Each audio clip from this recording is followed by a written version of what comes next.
الحمد لله رب العالمين،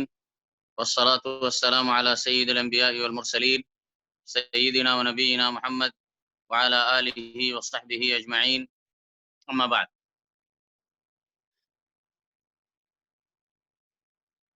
تمام سننے والوں کو میں سلام عرض کرتا ہوں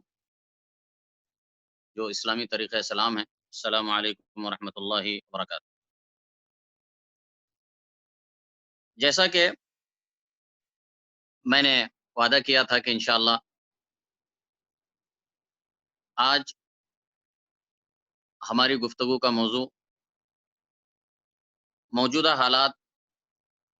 کے حوالے سے ہوگا. جیسا کہ آپ سب کو معلوم ہے کہ آج کل دنیا کے اکثر ممالک کورونا وائرس کے حوالے سے پریشان ہیں اور اس کے سدباب کے حوالے سے کوشش کر رہے ہیں.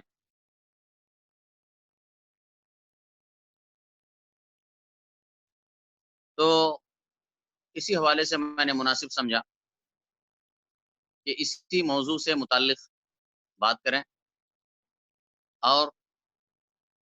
کتاب و سنت کی روشنی میں اس سے متعلق مختلف پہلوؤں پر بحث کریں. کیونکہ آپ کو ایسے تو آج کل اخبارات اٹھائیں یا اسی طریقے سے واٹس اپ اٹھائیں یا فیس بک یا اس قسم کے جو آج کل کے جدید ذرائع ابلاغ ہیں ان میں مختلف پوسٹیں، ویڈیوز، بیانات بھرے پڑے ہیں. لیکن اس میں سے بہت کم بیانات یا پوسٹیں وہ ہوں گی جن کا تعلق اس مسئلے پر اسلامی نقطہ نظر سے بات کرنا.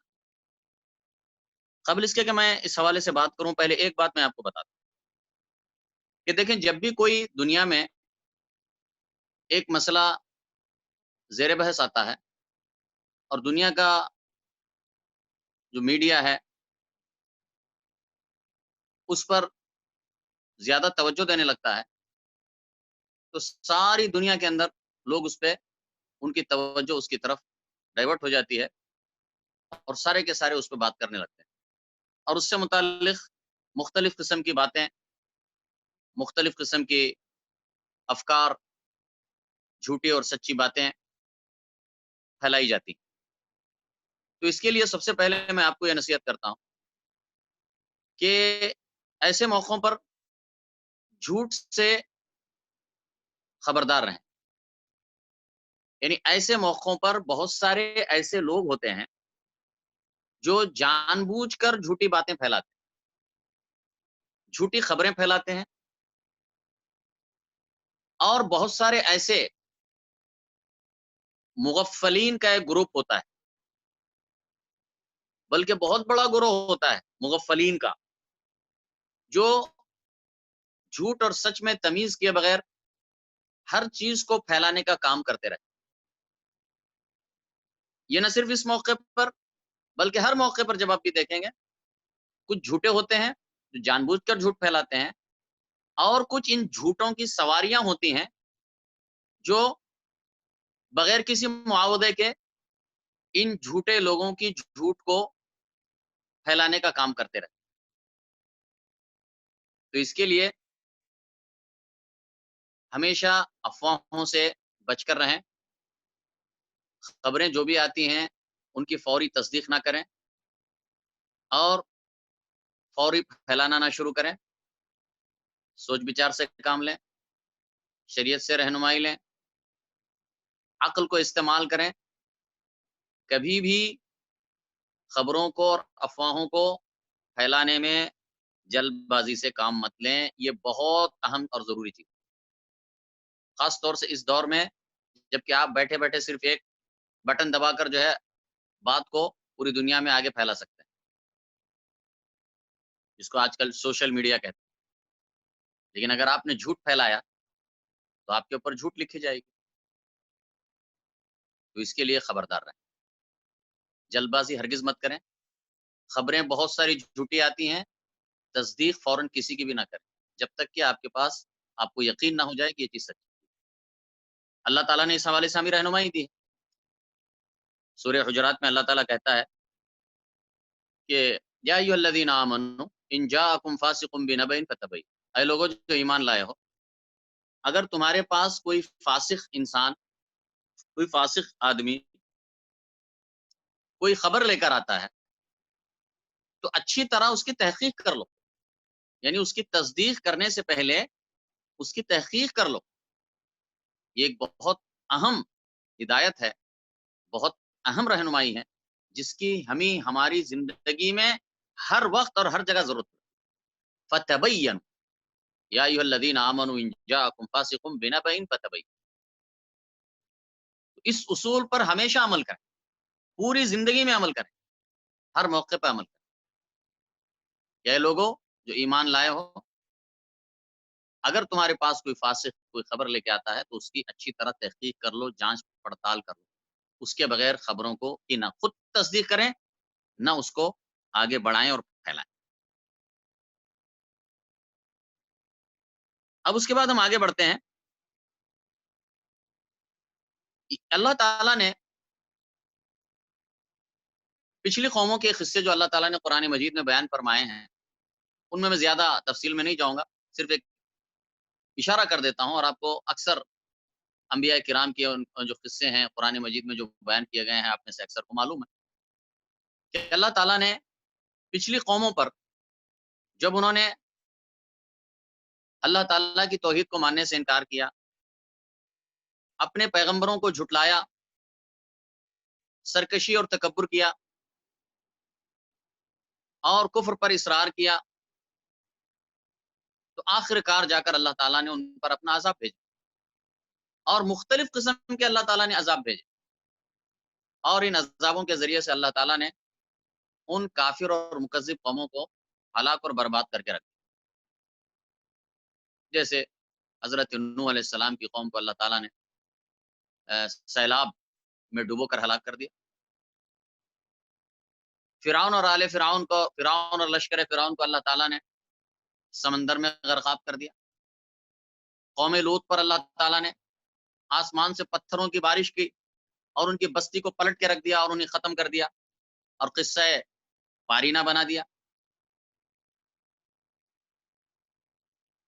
اسی طریقے سے اللہ تعالیٰ نے قوم عاد پر تیز آندھیاں چلا دی، طوفانی ہوائیں ان پہ چلا دی، جس سے وہ اونچے اونچے کھجور کے تنوں کی طرح جو ہے زمین پر مر کر گر گئے۔ قوم سمود پر اللہ تعالیٰ نے زوردار چیخ کے ذریعے سے ان کو صفحہ ہستی سے مٹا دیا۔ تو اللہ تعالیٰ کی قدرت بہت وسیع اور اس کی طاقت بہت بڑی، اور وہ بندوں کو ڈھیل دیتا ہے، مہلت دیتا ہے، لیکن جب پکڑتا ہے تو بہت سخت پکڑتا ہے۔ اسی لیے اللہ تعالیٰ نے خبردار فرمایا ہے اپنی کتاب میں، لوگوں کو خبردار کیا ہے، وارننگ دی ہے کہ اللہ تعالیٰ کے فرمانبردار بن کر رہو، اور وارننگ دی ہے کہ اگر کفر، تکذیب، نافرمانی، سرکشی اور ظلم میں حد سے بڑھ جاؤ گے تو اللہ تعالیٰ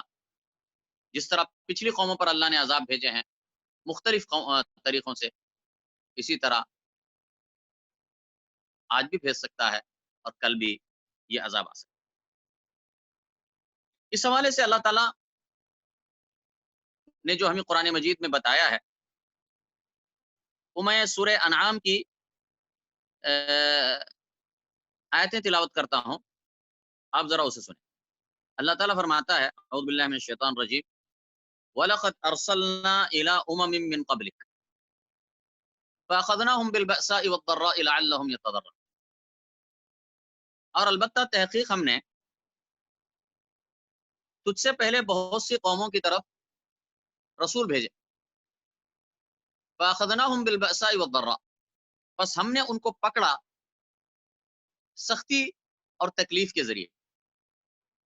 لَعَلَّهُمْ يَتَضَرَّعُونَ، شاید کہ وہ گڑ گڑائیں، تضرع اختیار کریں۔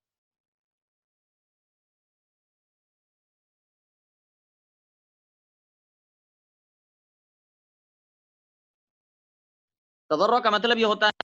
کہ آدمی جو ہے اپنی نہایت ذلت اور انکساری اختیار کرے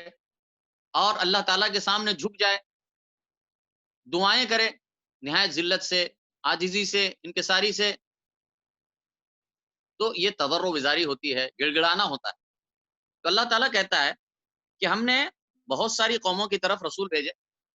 جب انہوں نے نہیں مانا، نافرمانی کی، تو ہم نے پہلے ان کو سختی سے اور تکلیف سے پکڑا۔ یعنی یہ سختی اور تکلیف کیا ہے؟ یعنی بیماریاں ہیں، پریشانیاں ہیں،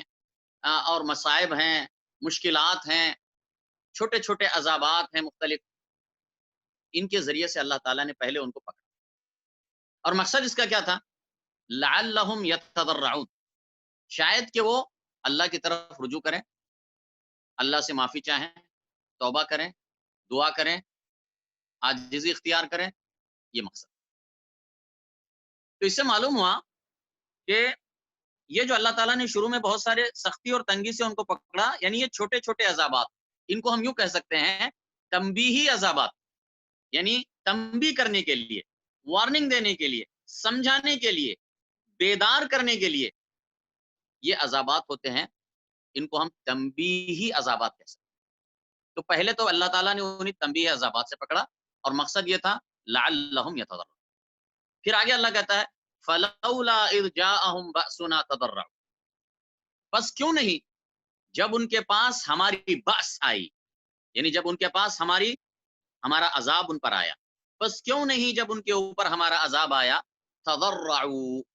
انہوں نے تضرع وزاری اختیار کی، یعنی کیوں نہیں وہ گڑ گڑائے، کیوں نہیں انہوں نے تضرع وزاری کی، آہ وزاری کی جب ان کے پاس ہمارا عذاب،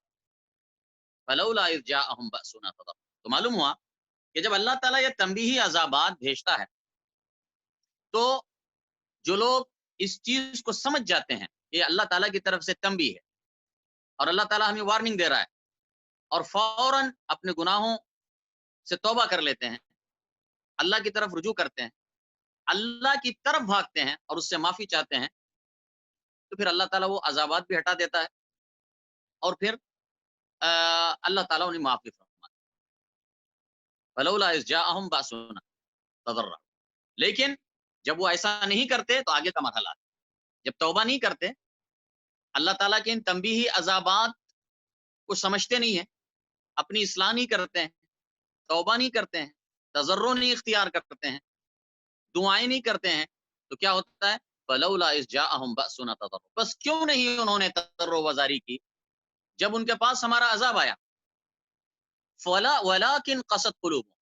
اور لیکن سخت ہو گئے ان کے دل، وزین لهم الشیطان ما كانوا يعملون، اور مزین کر دیا ان کے لیے شیطان نے، وزین لهم الشیطان ما كانوا يعملون، اور مزین کر دیا ان کے لیے شیطان نے ان اعمال کو جو وہ کرتے۔ تو اس میں اللہ تعالیٰ نے کہ اللہ کے تنبیہی عذابات آنے کے باوجود بھی جو لوگ توبہ نہیں کرتے، اللہ کی طرف رجوع نہیں کرتے، تضرع وزاری اختیار نہیں کرتے، اس کے دو اہم اسباب بتائیں۔ ایک سبب یہ ہے ولیکن قست قلوبہم، لیکن ان کے دل سخت ہو چکے، جب دل سخت ہو جاتے ہیں تو ان پہ نصیحت اثر نہیں، جب دل سخت ہو جاتے ہیں تو اللہ کی طرف سے یہ آنے والے ڈراوے اور یہ نشانیاں ان سخت دلوں کو چیر کر اندر نہیں جا سکتی، تو یہ دلوں کی سختی خود ایک اللہ کا عذاب، اللہ کی ایک سزا ہے، نعوذ باللہ۔ ولیکن قست قلوبہم وزین لهم الشیطان ما كانوا يعملون، اور دوسرا سبب یہ تھا کہ شیطان نے ان کے اعمال کو، بلکہ اعمال ان کی بدعمالیاں، ان کے جو برے اعمال ہیں، ان کی جو سرکشی ہے، ان کا جو ظلم ہے، ان کا جو کفر ہے، تو شیطان نے ان کے ان اعمال کو ان کی نظر میں مزین اور خوبصورت اور خوشنما بنا کے رکھ دیا، اس کے لیے وہ یہ ماننے کو تیار نہیں تھے کہ ہم کوئی غلط کر رہے ہیں، وہ مصر تھے اپنے گناہوں پر۔ اب اس کے بعد جب انہوں نے نہیں مانا، تنبیہی عذابات سے عبرت حاصل نہیں کی، اپنی اصلاح نہیں کی، تضرع و بزاری نہیں کی، تو اب کیا ہو گیا؟ فلما نسوا ما ذکروا به فتحنا علیہم ابواب کل شیء، بس جب انہوں نے فلما نسوا ما ذکروا به، بس جب انہوں نے بھلا دیا وہ چیز جس کی انہیں نصیحت کی گئی تھی، جب انہوں نے اللہ کی طرف سے آنے والی ان یاد دہانیوں کو، ان نصیحتوں کو، ان نشانیوں کو، ان ڈراووں کو بھلا دیا، اس کی کوئی پرواہ نہیں کی اور اپنے آپ میں مگن رہے اور ان تنبیہی عذابات سے اور وارننگوں سے سبق حاصل نہیں کیا، تو کیا ہو گیا آگے مرحلہ؟ فلما نسوا ما ذکروا به، ہاں آگے کا مرحلہ کیا ہے؟ فتحنا علیہم کل شیء، فتحنا علیہم ابواب کل شیء، ہم نے ان پر کھول کر رکھ دیے ہر چیز کے دروازے۔ اب اللہ تعالیٰ نے آگے کے مرحلے میں دیکھیں، اللہ تعالیٰ ان تنبیہی عذابات کو ان پر سے ہٹا دیتا ہے اور پھر ان کے اوپر دنیا کے دروازے پوری طرح کھول دیتا ہے، دنیا کے دروازے کھول دیتا ہے، مزے کرو۔ فتحنا علیہم ابواب کل شیء، اب کیا ہوتا ہے؟ وہ اور مست ہو جاتے ہیں، وہ اور متکبر ہو جاتے ہیں۔ فتحنا علیہم ابواب کل شیء حتی اذا فرحوا بما اوتوا، یہاں تک کہ جب وہ خوب خوش ہوتے ہیں، جب وہ خوب مغرور ہو جاتے ہیں ان چیزوں کو پا کر جو ان کو دی گئی ہیں، یعنی اس کے بعد اللہ تعالیٰ ان پر دنیا کے دروازے خوب کھول دیتا ہے اور اس کے بعد وہ دنیا میں کو پا کر بے انتہا مگن اور مغرور اور ہو جاتے ہیں اور خوش ہوتے ہیں، بڑے خوش ہوتے ہیں۔ فلما نسوا ما ذکروا به فتحنا علیہم ابواب کل شیء حتی اذا فرحوا بما اوتوا، یہاں تک کہ جب وہ خوب خوش ہو جاتے ہیں، اور یہاں خوش ہونے سے مراد مغروریت ہے کہ جب وہ مغروریت والی خوشی اختیار کرتے ہیں۔ فلما حتی فتحنا علیہم ابواب کل شیء حتی اذا فرحوا بما اوتوا، یہاں تک کہ جب وہ خوش ہو جاتے ہیں یعنی غرور کے ساتھ اس چیز پر جو ان کو دی گئی ہے، تو فلما حتی اذا فتحنا علیہم ابواب کل شیء حتی اذا فرحوا بما اوتوا اخذناهم بغتہ، تو ہم ان کو پکڑ لیتے ہیں اچانک، تو ہم پکڑ لیتے ہیں ان کو اچانک، یعنی اللہ تعالیٰ ایسے موقع پر جب وہ اپنے آپ میں اللہ کی دی ہوئی نعمتوں پر مغرور ہو کر ہاں بڑے خوش ہو رہے ہوتے ہیں، اچانک ان پر اللہ کا عذاب، فَإِذَا هُمْ مُبْلِسُونَ، بس اچانک وہ مایوس ہو جاتے۔ تو آپ نے دیکھا کہ اب اللہ تعالیٰ کے تنبیہی عذابات کو جو لوگ نہیں سمجھتے اور اپنی اصلاح نہیں کرتے، تو اس کے بعد تنبیہی عذابات اللہ ہٹا دیتا ہے، پھر اس کے بعد ان کے اوپر دنیا کے دروازے کھول دیتا ہے، پھر اس کے بعد وہ جب دنیا میں بالکل مست اور مگن ہو جاتے ہیں، اب ہو سکتا ہے یہ کتنی مدت کتنی بھی ہو سکتی ہے، اللہ کی مرضی ہے، یہ اس کے بعد جو ہے نا سال کی بھی ہو سکتی ہے، 6 مہینے کی بھی ہو سکتی ہے، سال کی بھی ہو سکتی ہے، 5 سال کی بھی ہو سکتی ہے، 10 سال کی بھی ہو سکتی ہے، لیکن اس کے بعد جب اللہ کی پکڑ آتی ہے تو وہ حتمی عذاب ہوتا ہے، ہلاک کرنے والا، برباد کرنے والا، جڑیں کاٹنے والا عذاب آتا ہے اس کے بعد۔ تو فَإِذَا هُمْ مُبْلِسُونَ، جب ان کے اوپر وہ عذاب آ جاتا ہے جو ہلاک اور برباد کر دینے والا، جڑیں کاٹ دینے والا، ان کو صفحہ ہستی سے ختم کر دینے والا ایسا خطرناک عذاب آ جاتا ہے، تب وہ مایوس ہونے لگتے ہیں۔ لیکن فَقُطِعَ دَابِرُ الْقَوْمِ الَّذِينَ ظَلَمُوا، بس کاٹ دی جاتی ہے جڑ ان کی جنہوں نے ظلم کیا۔ فَقُطِعَ دَابِرُ الْقَوْمِ الَّذِينَ ظَلَمُوا وَالْحَمْدُ لِلَّهِ رَبِّ الْعَالَمِينَ، اور تمام تعریفیں اللہ رب العالمین۔ تو میرے بھائی اور دوستو، تو ان سب سے ان آیات کے اندر اللہ تعالیٰ نے جو اس کے عذاب ہیں ان کا فلسفہ یا ان کا جو سسٹم ہے اللہ تعالیٰ نے ان کو واضح۔ تو آج جو ہم یہ دیکھ رہے ہیں، آج جو یہ کورونا وائرس کے نام پر پوری دنیا میں ایک گڑبڑ مچی ہوئی ہے، ہنگامہ بپا ہے، لوگ پریشان ہیں، گھروں کے اندر محصور ہو کے بیٹھ گئے ہیں، بڑے بڑے بازار اور مارکیٹیں اور خوبصورت محلات اور سیاحتی مقامات سب ویران پڑے ہوئے ہیں۔ یہ کس قسم کا عذاب؟ یہ تنبیہی عذاب، یہ اللہ تعالیٰ کی تنبیہ ہے، یہ اللہ تعالیٰ کی تنبیہی عذابات میں سے ایک عذاب ہے۔ اسی لیے انسانوں کو چاہیے کہ وہ اپنے مالک اور خالق اور مالک کی طرف رجوع، اللہ سے توبہ کریں. اگر وہ ایسا کریں گے تو یہ تنبیہ عذابات بھی دور ہو جائیں گے، اور آگے اللہ تعالیٰ ان کے لیے دنیا اور آخرت کی خیر عطا فرمائے گا. لیکن اگر انہوں نے ان تنبیہ عذابات سے سبق نہیں سیکھا، اصرار کیا، گناہوں پر اصرار کیا، ظلم پر اصرار کیا، سرکشی پر اصرار کیا، فحش کاریوں پر اصرار کیا، اللہ کے ساتھ جنگ کرنے پر اصرار کیا، تو پھر آگے کے مرحلے میں بہت ہی بھیانک اور جڑ کاٹنے والے عذاب کا سامنا بھی کر سکتے ہیں. ہم ایک حدیث کو لیتے ہیں جس میں اللہ کے نبی صلی اللہ علیہ وسلم نے مختلف قسم کے بیماریوں یا مختلف قسم کے گناہوں کی مختلف سزائیں جو اللہ تعالیٰ دنیا کے اندر دیتا ہے اس کو بیان فرمایا. تو یہ حدیث ابن ماجہ میں ہے، اور عبداللہ بن عمر رضی اللہ تعالیٰ عنہ سے مروی ہے. وہ کہتے ہیں کہ رسول اللہ صلی اللہ علیہ وسلم نے ایک مرتبہ فرمایا، یا معشر المہاجرین، اے مہاجرین کی جماعت، خمس اذا ابتلیتم بہن، 5 چیزیں ایسی ہیں کہ اگر تم ان میں مبتلا ہوئے، وَأَعُوذُ بِاللَّهِ أَن تُدْرِكُهُنَّ، اور میں اللہ کی پناہ چاہتا ہوں اس بات سے کہ تم ان کو پاؤ. لم تظهر الفاحشة في قوم حتى يعلنوا بها إلا فشا فيهم الطاعون والأوجاع التي لم تكن في أسلافهم الذين مضوا. کہ جب بھی فاحشہ ظاہر نہیں ہوئی، فاحشہ بے حیائی اور فحش کام، زنا ہے، قوم لوط والا عمل ہے، اور دیگر اسی قسم کے بے حیائی والے جو گندے کام ہیں، جب بھی کسی قوم میں اتنے عام ہو جاتے ہیں کہ لوگ ان کو کھلم کھلا کرنے لگتے ہیں، علل اعلان کرنے لگتے ہیں، جیسا کہ آپ کو نظر آتا ہے مختلف جو ہے دنیا کے کافر ممالک میں، اور خاص طور سے مغربی ممالک میں، ویسٹرن کنٹریز کے اندر یہی پوزیشن ہے جو اس حدیث کے اندر بیان کی گئی ہے کہ جب بھی فحش کاریاں عام ہو جاتی ہیں کسی قوم میں، یہاں تک کہ وہ اس کو علل اعلان کرنے لگتے ہیں. دیکھو، ایک چوری چھپے کوئی کرتا ہے، سماج میں اتنا عام نہیں ہے تو اس کی بات جو ہے نا اتنا معاملہ سنگین نہیں ہے. لیکن جب یہ چیزیں سماج میں اتنی عام ہو جاتی ہیں اور اتنی بے حیائی آ جاتی ہے کہ اس کو علل اعلان کیا جاتا ہے، تو تب کیا ہوتا ہے؟ الا فشا فیہم الطاعون، مگر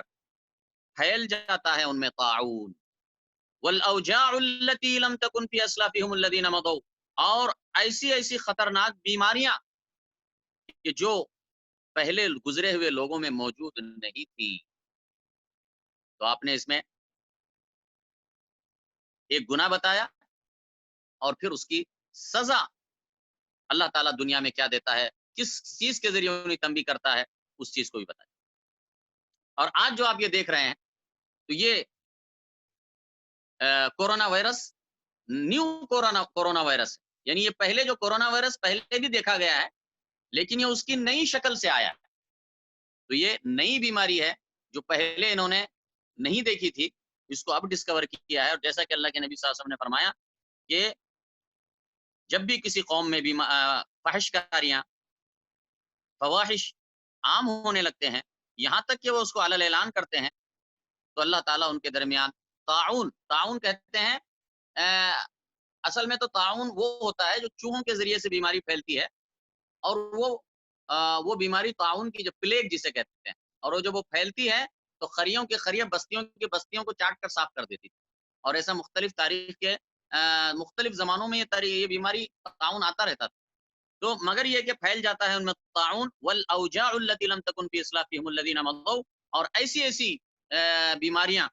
خطرناک بیماریاں، عام بیماریاں جو کہ پہلے گزرے ہوئے لوگوں میں نہیں دیکھی گئی تھی، موجود نہیں تھی. تو آپ نے دیکھ لیا، تو آپ اس کو جو ہے اس حدیث کی روشنی میں موجودہ صورتحال کو سمجھنے کی کوشش. پھر اس کے بعد میں باقی اور بھی چیزیں ہیں اس حدیث کے اندر، میں ان کو تیزی سے پڑھتا ہوں تاکہ آگے جو ہے نا ہمارے پاس وقت بچے، کچھ اور بہت ساری باتیں بتانا ہے. وَلَمْ يَنْقُصُ الْمِكْيَالَ وَالْمِيزَانَ، اور وہ ناپ اور تول میں کمی نہیں کرتے،